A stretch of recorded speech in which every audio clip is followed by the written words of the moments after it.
எங்களோட director projects திட்ட இயக்குனர் அவர் இருக்கிறாரு. இவங்களை வந்து நாங்கள் வந்து இதை எப்படி இன்டகிரேட் செய்யலாம், ஒரே இந்த அந்த ஃபியூச்சரில் வந்து பேசஞ்சர்ஸ் வந்து மினிமம்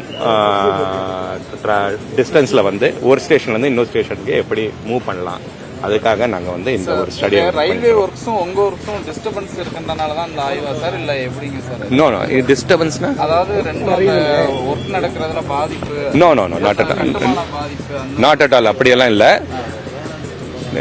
ரயில்வே ஸ்டேஷன்ல வந்து பேசஞ்சர்ஸ் வந்து மதுரைக்காரங்களும் வருவாங்க, வெளியூர்ல இருந்து வருவாங்க. அதே மாதிரி இங்கேருந்து வெளியூர் போறவங்களும் போவாங்க. ஸோ மெட்ரோ ரயில் யூஸ் பண்ற யூசர்ஸ் இருக்காங்க. அவங்க வந்து மெட்ரோ ரயில்ல இருந்து வந்து ட்ரெயினில் ரெகுலர் ரயில்வே ட்ரெயினை பிடிக்கிறதுக்கும், அதே மாதிரி வைஸ் வர்சா ரயில்வே ட்ரெயின்ல இருந்து வந்து நம்ம மெட்ரோ ரயில் பிடிக்கிறதுக்கும் ஒரு டிஸ்டன்சஸ் வந்து ஸ்டேஷன் டிஸ்டன்ஸ் தூரமாக இருக்கக்கூடாது. அப்போதான் அவங்களுக்கு ஃபியூச்சரில் வந்து அவங்களுக்கு சாமான் இருக்கும், அவங்க கையில் இதெல்லாம் இருக்கும், ஈஸியாக கொண்டு போகிறதுக்கு வருது. இப்போ நம்ம எங்கள் டிசைன் நாங்கள் எங்களோட டிபிஆர் ரெடி பண்ணும்போது இந்த அளவுக்கு டிசைன் அவங்களோட டிசைன்ஸ் எங்கள்கிட்ட இல்லை அந்த சமயத்தில். இப்போ கம்ப்ளீட்டாக அவங்க ரீடெவலப்மெண்ட் பணிகள் ஆரம்பிச்சிட்டாங்க. So this is the right time to integrate. So இப்போ நாங்கள் வந்து எங்களோட டிசைனை அதுக்கு அவங்களோட டிசைனோட இணைந்து எங்களோட டிசைன்ல மாற்றம் கொண்டு வந்து அவங்களும் மைனர் சேஞ்சஸ் கொண்டு வருவாங்க. கொண்டு வந்து நம்ம கம்ப்ளீட்டா இன்டகிரேட் பண்றதுக்காக அந்த ஸ்டடி தான் இப்போ பண்ணுறோம். மதுரை ரயில்வே ஸ்டேஷனுக்கும் மெட்ரோ ரயில்வே ஸ்டேஷனுக்கும் உங்களுக்கு வந்து ஏதாவது அந்த மாதிரி கொண்டு வரும்போது பிரச்சனைகள் ஏதாவது ஸ்டேஷன்ஸ் வந்து நீங்க இப்ப எப்படி கான்செப்ட் என்னன்னா வந்து மத்திய ரயில்வே ஸ்டேஷனு, அதாவது ரயில்வே ரயில்வேஸோட ரயில்வே ஸ்டேஷனும் மெட்ரோ ரயில்வே ஸ்டேஷனும் எல்லாம் இணைந்து காமனாக தான் இருக்கணும். அந்த அடிப்படையில் தான் இப்போ வந்து இந்த இதை வந்து ரிவைஸ் பண்ணிட்டு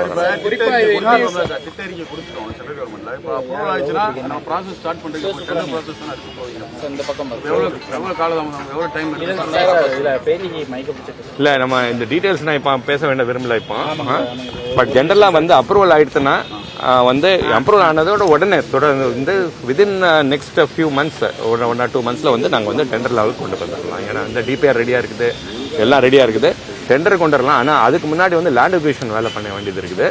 அந்த பணிகளை இப்போவே நாங்கள் வந்து மதுரைக்கும் கோயம்புத்தூருக்கும் ரெண்டுக்கும் தொடங்குறதுக்கு நடவடிக்கை எடுத்துட்டு வருகிறோம்.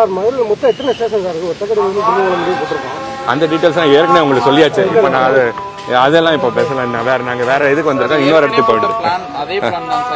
ஆமாம், அது no change in plan as per the existing plan தான். இப்போ இந்த இதுக்கு வர்றது வந்து இன்டகிரேட் பண்றது தான். It's minimal change, there's no change in the plan at all. இல்ல சார், 2-3 தடவை இந்த பக்கத்துல வந்து நம்ம ஆய்வு பண்றதுனால வேற எதுவும் சேஞ்சஸ் இருக்கா அப்படிங்கறதுக்காக? No changes as of now. நாங்க வந்து ஆய்வு எதுக்காக பண்றோம்னா வந்து இப்போ வந்து இம்ப்ளிமெண்டேஷன் ஸ்டேஜ் வந்து இப்போவே நம்ம தயார் பண்றதுக்கு அதுக்கு நடவடிக்கை